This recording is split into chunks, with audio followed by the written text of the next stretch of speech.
Okay, so how, in your opinion, do Britons see Central Europe? In a way, I think the way they look at the Central Europe has improved. When I look back to their perception of Central Europe before the EU accession, it was very limited and I think rather negative. You had Britons who'd been to Prague, maybe they'd been to Budapest, maybe they'd been to Warsaw on a holiday, like for a weekend, and that was it. That's all they knew. A lot of the time they just regarded it as a cold, grey, concrete place, and their ignorance was actually quite bad.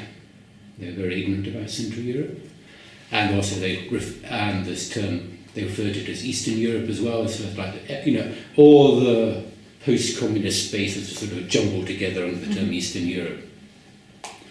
Following accession, you had more people from Britain travelling to Central Europe. So it wasn't just Prague, it wasn't just Krakow, it wasn't just Budapest.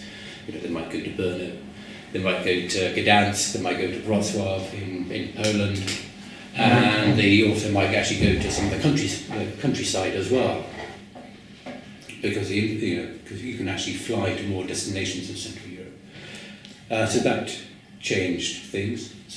Yeah, and during today's session you talked about Central Europe and you used the term Central Europe. Do you use it just because you're now here with us or because you have been living here for years? So, what's this name for you?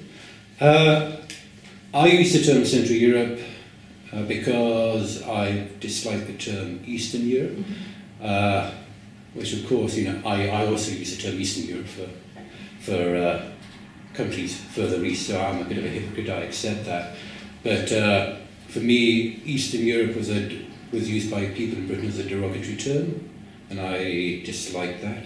I wasn't happy about that. So I was keen to use this term Central Europe for the countries like Poland, Czech, Slovak republics,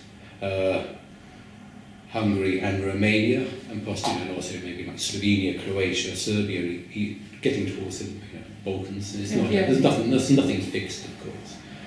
And it applied to countries that were part of the communist bloc, but since then they have made a huge amount of progress.